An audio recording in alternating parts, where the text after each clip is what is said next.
the next verse they say, well, the three gods are in one. And said, my Lord, if now found favor in the sight and pass not away. So they found, and these three become one. Even though he saw three different people, lift his eyes and lo, three men. Okay? Lord, if now find favor in the eye. So they were three gods, completely different. There were three people. He saw three different people, and they were all one God. This is where they get the idea of three in one, the three gods in one. But here we see that the three different people looked, and lo, three men stood over against him. His three gods came down all at once, and he said, my Lord. He called them all one God. Okay, now we'll see if Zachav will only comply to God or the Messiah. So we'll look in Genesis chapter 23:7. And Abraham rose up and bowed down to the people of the land, even to the children of Hes. Here it says Ishtachavu. Okay, so are the people of the land their God? Well, according to Brownie Boy and the Christians, these people are gods. Okay, pagan worshippers, idol worshippers. Next case. Genesis chapter 33:3. And he himself passed over before them and bowed himself to the ground 7 times. This is Jacob bowing to Esau, who avat l'faim v'yishtachavu. He bowed down to Esau 7 times. Okay, was Esau a God? The Christians claim Esau a God? Well, they should, according to Brownie and his cult following. Oh, this Brownie boy is like a second God to these missionaries. They love him, they quote him, and they think he's like a second God to them. He's going to prove Judaism false. Okay? We see that God, how he's coming along. Okay? In Genesis chapter 42, 6. And Joseph was the governor of the land. He was that sold all the people in the land. Joseph's brethren came and bowed down to him with their faces to the earth. They bowed down to Joseph. Was Joseph a God? Was Joseph the Messiah?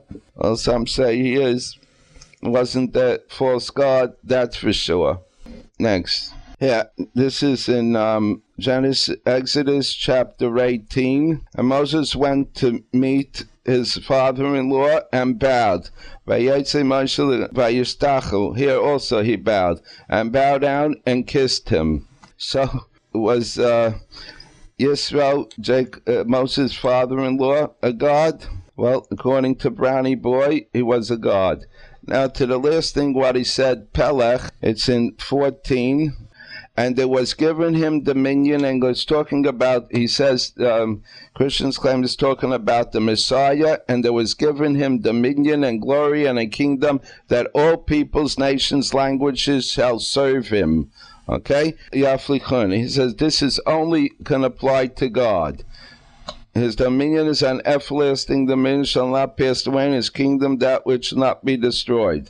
Okay? So all we have to do is look a little further down and watch this. And the kingdom and dominion and the greatness of the kingdoms under the whole heaven shall be given to the peoples of the saints of the Most High.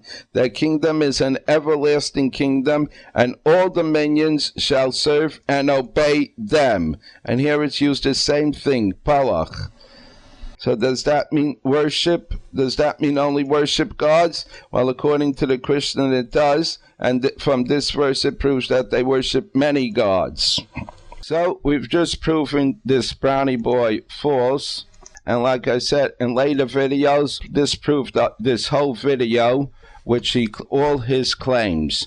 But there's one thing I like to see over here. He says that his God never changed any commandments. Okay, so we'll look in Matthew, and it came to be, and finish these saying, Matthew 19.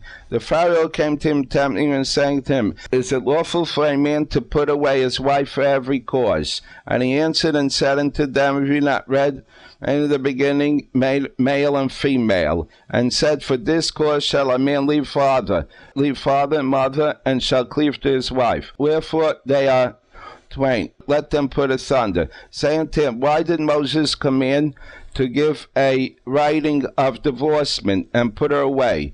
He said unto them, Moses, because of the hardness of your hearts, suffered you to put away your wives, but from the beginnings it was not so.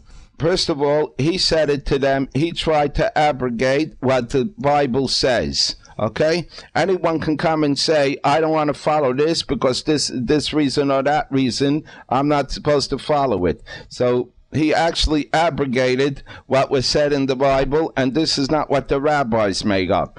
He can have all kind of reason. Brownie can say, well, he has the authority. Who gave him the authority? Who made him a God, and who made him a Messiah? Luke, Juke, John, Jack. We shouldn't believe the rabbis, but we should believe Juke, John, Matthew, Harry, Sari, whatever, all his gospel writers. We don't know if they were drunken bums, they were idiots. In fact, if you see, they were worthless morons, even that God calls them worthless morons. This we should agree. But the rabbis who we have the writings, and they wrote numerous books, we can see their intelligence. I see no intelligence in any of these Satan books of these Christians. Luke, John, Jack, those we should believe. Okay? Now we're going to go on. We're going to show you. Here it says, in Genesis chapter 1, it says, let us make man and our likeness of man. And God created man in his own image, and Christians make God in the image of man. Here God created man in his image, and Christians make in God's image. And God said, behold, I have given you every herb yielding seed, which is upon the face of all the earth, and every tree in which is the fruit of a tree yielding seed, to you it shall be for food. So here God says you should only be a vegetarian, and you should only eat from the herbs of the field. So these Christians that eat the pig and eat all kinds of meats and everything, is that the hardness of the heart for worshiping their false god? We can say the same thing about these Christians, what his false god said about the Jews. So we'll conclude with that, and hopefully you had some enlightenment here, and later videos will show more, will expose this fake moron, this ignoramus for what he is, and this liar for what he is. Thank you all for listening, and stay tuned for next videos.